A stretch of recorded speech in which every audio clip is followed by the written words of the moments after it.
بسم اللہ الرحمن الرحیم اللہم صلی علی سیدنا و مولانا محمد وعلی آل سیدنا مولانا محمد وبارک وسلم علیہ۔ الحمدللہ ہم اس وقت ماہ رجب المرجب میں داخل ہو چکے ہیں، اور یہ مہینوں میں اتنا بہترین مہینہ ہے، اتنا بہترین مہینہ ہے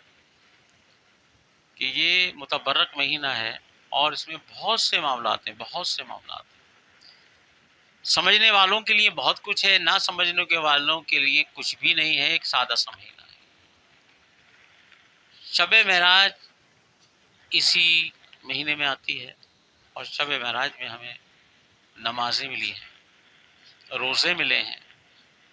ٹھیک ہے۔ اور معراج کے مہینے میں روزے رکھے جاتے ہیں۔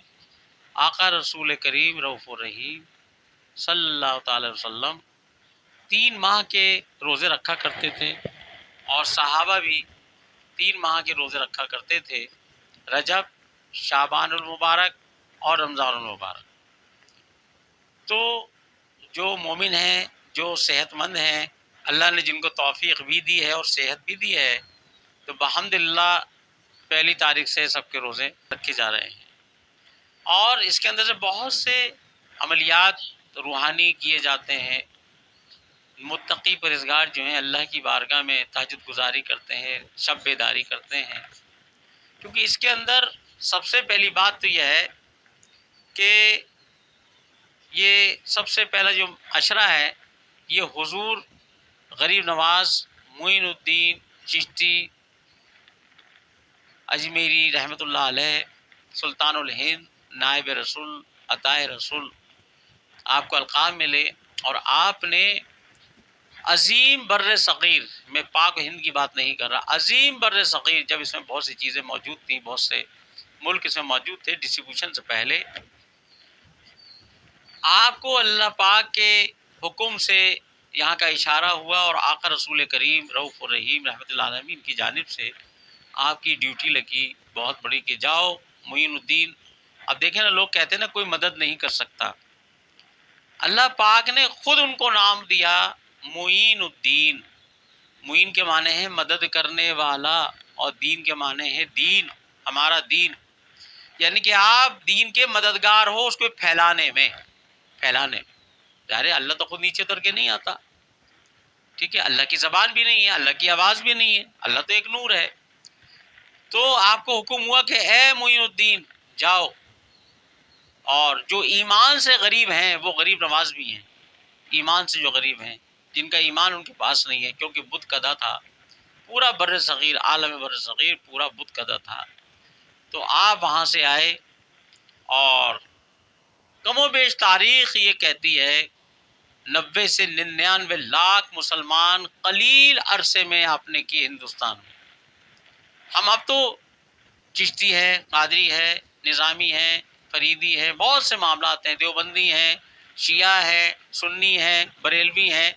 لیکن اس وقت صرف کون تھے؟ خواجگانی، یعنی خواجہ کے ماننے والے مسلمان، ایمان لانے والے۔ پہلا عشرہ تو آپ کا ہے، یعنی کہ 6 کو قل ہوتا ہے، پھر 9 کو قل ہوتا ہے، 10 تاریخ تک، 25 جمادی آخر سے لے کر اور رجب کی 10 تاریخ تک آپ کا عرس ہوتا ہے، اور لوگ وہاں پر موجود ہوتے ہیں، جو معاملات ہیں وہاں ہوتے ہیں۔ اس کے بعد 13 رجب المرجب، امام المشارق والمغارب علی المرتضیٰ شیر خدا داماد رسول، آپ کی پیدائش ہوئی، اور آپ کی پیدائش بھی اس مہینے میں ہوئی، تو کوئی تو بات ہے نا۔ اور کہاں ہوئی؟ خانہ کعبہ کے اندر۔ وہ دیوار آج تک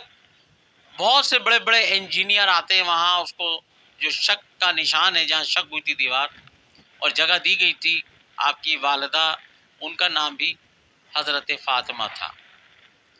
جب آپ طواف کعبہ میں مصروف تھی، تو آپ کو محسوس ہوا کہ علی آنے والے ہیں، تو آپ اپنے طواف کو لمبا کرنے لگی، راؤنڈ لمبا کرنے لگی، تاکہ آپ گھر چلی جائیں۔ لیکن حکم خدا بندی ہوا، اور آپ کو ندا آئی کہ اللہ کی بندی آپ یہیں رکو، تو جب شک دیوار ہو گئی آپ اندر چلی گئی، اور مولا کائنات حضرت علی المرتضیٰ شیر خدا کی پیدائش وہاں ہوئی۔ 3 دن تک آپ نے آنکھ نہ کھولی، سرکار کہیں گئے ہوئے تھے، علاقے میں نہیں تھے، نہ آپ نے ماں کا دودھ پیا، کچھ نہیں کھایا، اور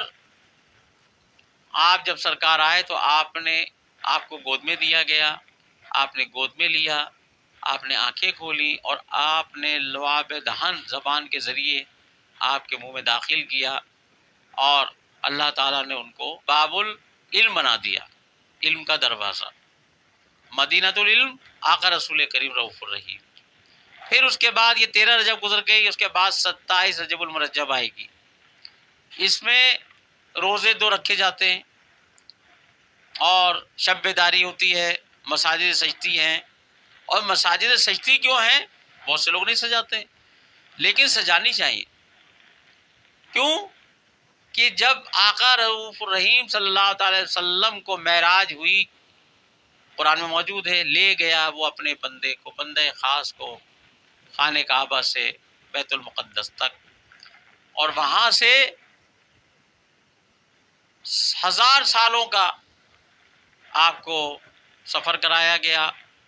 لمحے میں، جنت کی سیر کرائی گئی، دوزخ کے بارے میں ساری چیزیں بتائی گئی، سزا ہوتے ہوئے بھی دکھائی گئی آپ کو کہ ایسے ہوگا، ایسے ہوگا، اس گناہ کا یہ سزا ہے، اس گناہ کی یہ سزا ہے، یہ سب کچھ ہوتا رہا۔ تو اندازہ لگائیے کہ اب تو یہ بنتا ہے نا کہ مسجد سجائی جائے، نماز مل رہی ہے نا ہمیں، نعمت ہے نماز، اور اگر جو نماز نہیں پڑھتا، آقا رسول کریم صلی اللہ تعالی وسلم کی حدیث مبارکہ ہے کہ اگر مومن اور کافر میں اگر کوئی فرق ہے تو وہ نماز کا، یعنی کلمے کے بعد دوسرا معاملہ جو ہے وہ نماز ہے۔ اب اندازہ لگائیں کہ یہ شب معراج پہ ہمیں نماز ملی اور روزے ملے، اور پھر جو نماز ملی ہے اس کے بعد مسجدیں تعمیر ہوئی، تو اب اندازہ لگائیں اگر ہم سجاتے ہیں تو وہ بدعت تھوڑی ہے۔ اس وقت تو ذرائع تھے نہیں، حالات تنگ دستی کے تھے مسلمانوں کے۔ اب یہاں پر اگر مسجد کو سجایا جا رہا ہے تو کس کو سجایا جا رہا ہے؟ اللہ کے گھر کو۔ کس لیے؟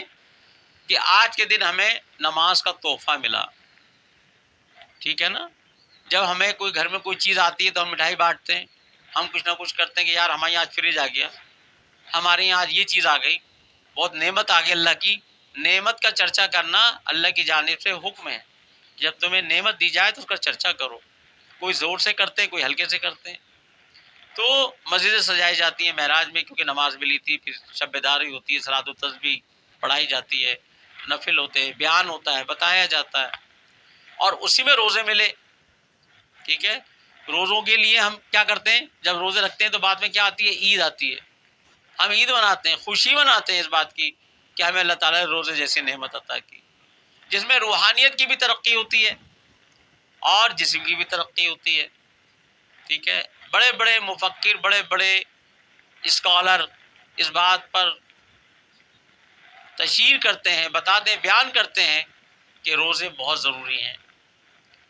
کیونکہ اس میں شوگر والے کو بھی فائدہ، ہر طرح سے فائدہ ہے، ہمارا نظام ہضم درست ہوتا ہے، اور بڑی بڑی نعمتیں کا بھی نزول ہوتا ہے کہ دسترخوان پہ جو عام دنوں میں ہمارے پاس نہیں ہوتا، وہ سمجھ لیں ہمارے رمضان میں ہوتا ہے۔ وہ نہ کریں، لوگ نہ بنائیں، وہ الگ بات ہے، لیکن کمی نہیں آتی دسترخوان پر، ایک سے ایک مشروبات ہوتا ہے، ایک سے ایک پھل ہوتا ہے، کتنا مہنگا ہو، لیکن اگر جس کی بھی استطاعت ہے الحمدللہ وہ اپنے دسترخوان پہ رکھتا ہے، اپنے بچوں کے لیے، اپنے مہمانوں کے لیے، اپنے لیے، اور اس لیے کہ ہم نے روزہ رکھا ہے، روزہ رکھا ہے، یہ نعمت ہے، کیونکہ روزہ افطار کرنا سرکار کی سنت ہے، حکم خدا بندی بھی ہے، اور سحری بھی کرنا حکم ہے۔ تو سحری میں بھی بڑے انواع و اقسام کی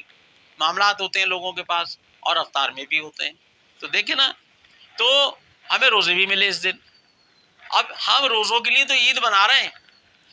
لیکن نماز کے لیے مسجدیں سجا رہے ہیں، اس میں ہم فتوے لگاتے تھے یہ تو بدعت ہے۔ ارے بھائی کیوں بدعت ہے یار؟ کوئی جواز تو بتاؤ، کوئی ہم دین سے ہٹ کے تو کام نہیں کر رہے ہیں نا، اس مسجد کو سجا رہے ہیں جو نماز کے وجہ سے بنی، نماز ادا کرنے کے لیے مسجد کو بنایا گیا، تو اس نعمت کا چرچا کر رہے ہیں کہ اس کو سجاتے ہیں، خوبصورت لگتی ہے، لوگ خوشی سے جاتے ہیں، بچے بھی جاتے ہیں، پتہ لگتا ہے کہ بھی آج کچھ دن ہے، نماز ہمیں عطا ہوئی تھی، نماز کا تحفہ ہمیں ملا تھا، تو یہ رجب میں یہ بھی ہے۔ اور 2 روزوں کا ثواب جو ہمارے مشائخ علماء نے بتایا ہے، تقریباً ایک روزہ ہزار یعنی کہ 1000 روزوں کے برابر ہوتا ہے وہ ایک روزہ جو ہم رکھتے ہیں، کیونکہ نفلی روزے ہیں۔ اور دوسری بات یہ اور بتا دوں، کیونکہ جو ہمیں مرتبے ملتے ہیں نا وہ فرائض سے نہیں ملتے، وہ ہمارا ہم پر حکم ہے، پابندی ہے ہمارے پہ، ہمیں کرنا ہے، اس کا فائدے ہوتے ہیں، میڈیکلی بھی ہوتے ہیں، روحانی بھی ہوتے ہیں، لیکن ولایت کثرت نوافل سے ملتی ہے، قرآن میں موجود ہے۔ اے بندے، کثرت ذکر الہی سے اور کثرت ذکر نوافل سے تو میرے اتنے قریب ہو جائے گا کہ میں تیرے ہاتھ بن جاؤں گا جسے تو دے گا، تیری زبان بن جاؤں گا جسے تو بولے گا، جسے تیرے قدم بن جاؤں گا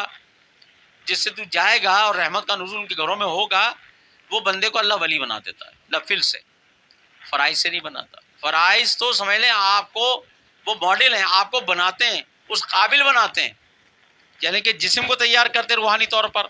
روح کو تیاری کرتے ہیں فرائض آپ کو روحانی طور پر۔ جب آپ کی باڈی اندر سے اور باہر سے بالکل اچھی ہو جاتی ہے، نورانی ہو جاتی ہے، خوبصورت ہو جاتی ہے اور خوشبودار ہو جاتی ہے، تو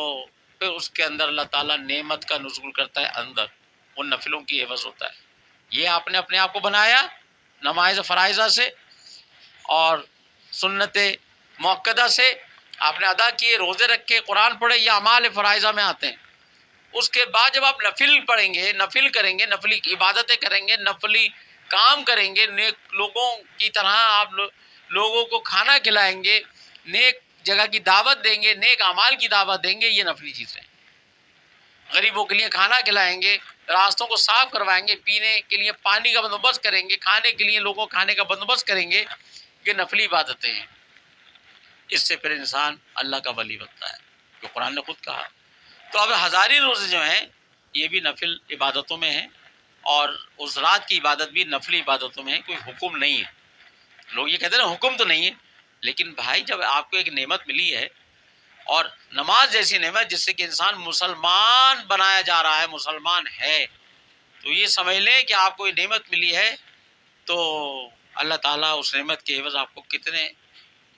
یہ تو 1000 کی بات ہے، لاکھوں بھی دے سکتا ہے، اس کی مرضی۔ جتنا آپ کا تقویٰ، جتنی پرہیزگاری ہوگی اس میں، جتنی آپ کی خوبصورتی کے ساتھ عبادت ہوگی، اللہ اتنا اجر دے گا۔ اس تو بے باک، وہ تو مالک ہے ہر چیز کا۔ تو یہ شب معراج کے 3 ایونٹس ہیں سمجھ لے۔ ایک خواجہ غریب نواز کا عرس، جو نائب رسول ہیں، جنہوں نے سب کو مسلمان کیا، 90 سے 99 لاکھ مسلمان کیے، اور دوسرے 13 رجب جس میں مولا کائنات علی المرتضیٰ شیر خدا ہے، جو امام المشارق والمغارب ہیں، جتنے جہاں کا رب مالک ہے نا، جتنے عالمین کا رب مالک ہے، وہاں ان عالمین کی جو وہ رحمت ہے وہ آقا رسول کریم صلی اللہ علیہ وسلم ہے، کل جہاں کے جتنے بھی جہان ہیں، اور امام جو ہیں وہ علی المرتضیٰ ہے، امام المشارق والمغارب، یہ آپ کے یہاں کیا القاب ہے، ٹھیک ہے۔ تو یہ مہینہ اتنا متبرک ہے، یہ شب معراج کا جو مہینہ ہے، اور یہ رجب کا مہینہ، رجب المرجب جو ہے، اس نہروں میں سے ایک نہر کا نام ہے اس میں، تو وہ اللہ تعالیٰ نے خود رکھوایا سرکار کے ذریعے۔ تو اس میں روزے بھی رکھے اگر ہمت ہے انشاءاللہ، اور چھوٹے روزے ہیں، بڑے بھی نہیں ہیں،